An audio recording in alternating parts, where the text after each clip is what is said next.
นี้จะสินค้าสินค้าสินค้าคือปัจจุบันสินค้าตอนเมื่อเราปล่อยยัดเราตัวช้าเดี๋ยวไม่ได้สไตล์ยัดตัวน้องนึกว่าแต่ชอยเก่าแต่รายการนะ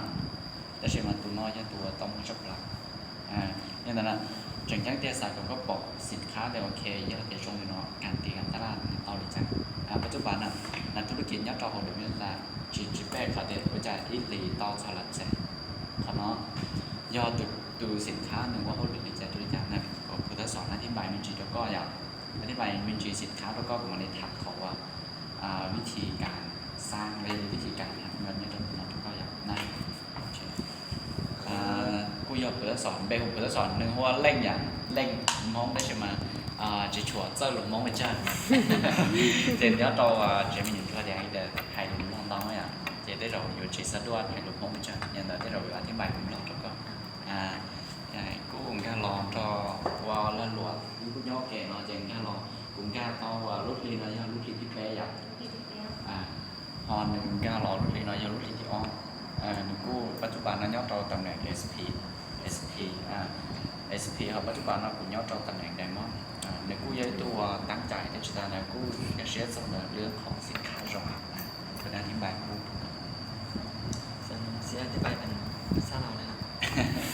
ภาษาอะไรภาษาเราก็ได้เนาะคือสมัยเมื่อกี้ซื้อตัวสอนซื้อเข้ามาธุรกิจนึงได้พอเดือนที่ซ่องเดือนนี้เดือนซ่องเดือนไปนิดนึงแล้วจะลงเกี่ยวกับเรื่องสินค้าให้ฟังนิดนึงสินค้าตัวนี้จะมีชื่อว่าโคโลเพียบริษัทที่นำเข้ามาคือบริษัทเดวินสตาร์จริงๆสินค้าเนี่ยตัวนี้มันผลิตอยู่ที่ประเทศเกาหลีใต้นี่จะผ่านออยของประเทศเกาหลีใต้แล้วก็ประเทศลาวประเทศไทยประเทศกัมพูชาแล้วก็ประเทศสหรัฐอเมริกาจะผ่าน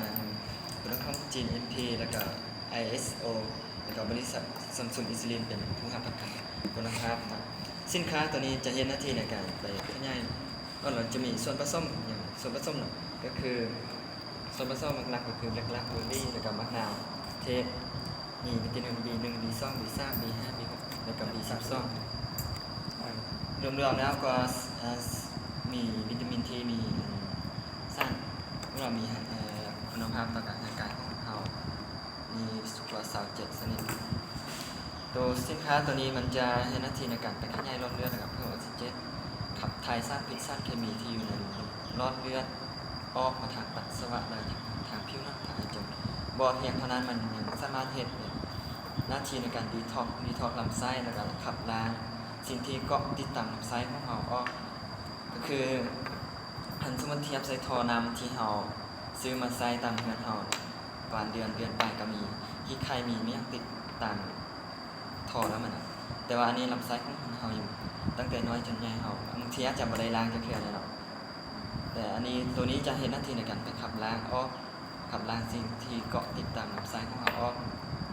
ขับถ่ายมาทางผิวหนังปัสสาวะและการถ่ายจมูกตัวนี้ยังสามารถเห็นให้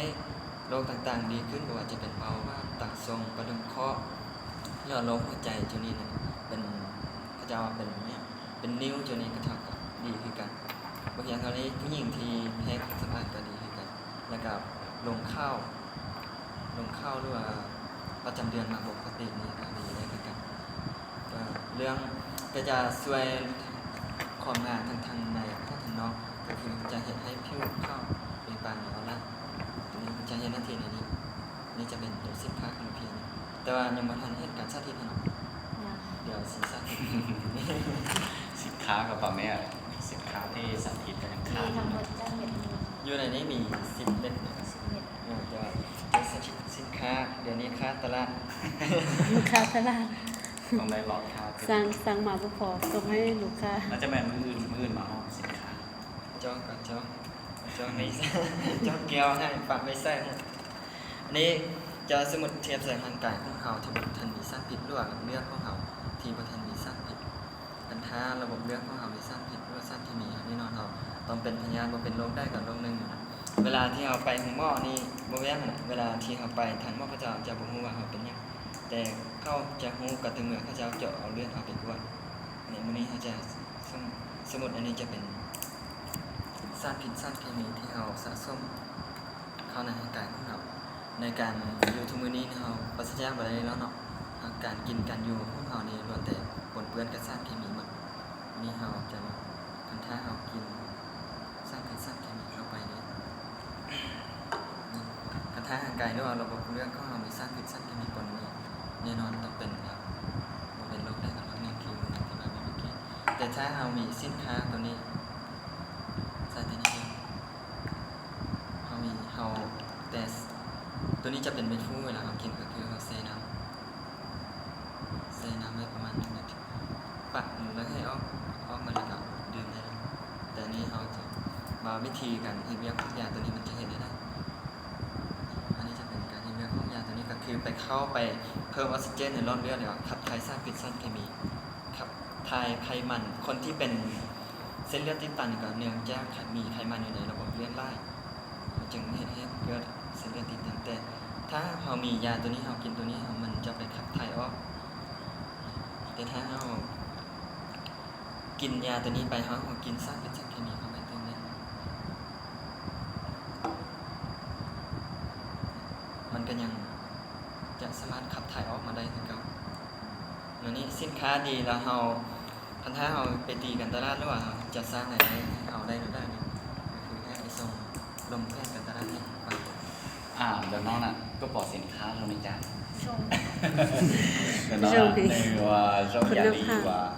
อยู่นอกร้องน้ำหมออย่าเตี้ยๆแหละว่าอยู่แต่โอ้ยอยู่ถูกนอกเตาสารพิษสารเคมีนะปัจจุบันน่ะขอนอเตี้ยๆว่าก็เป็นเช่นแต่อยู่นอกเตา หน้าตา ส่วนโน้นเนี่ย 100%1,000,000%แล้วจะค่อย อยากเรียนให้ว่าเนี่ยนอม่วนตอนเตายาไก่ตื้อปองไป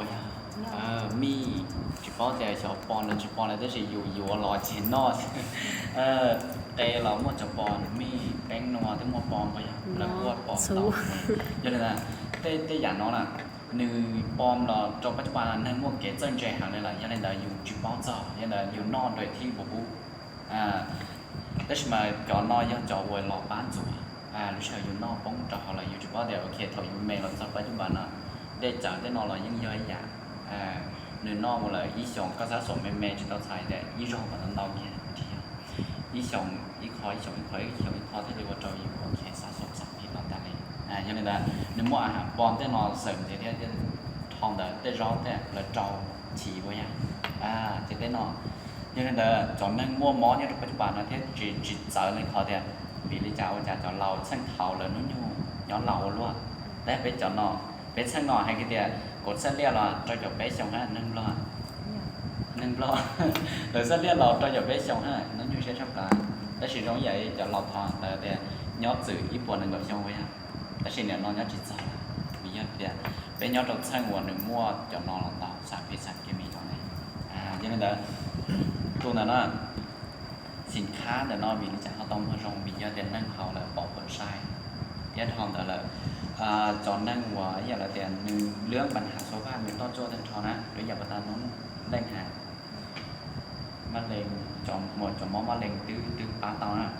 เราหมดจอจอนนั่งหัวแค่แต่ปลาเอาเห็ดเล่อย่างปลาเห็ดเล่หนึ่งปลาเตาเรื่องมอของมัว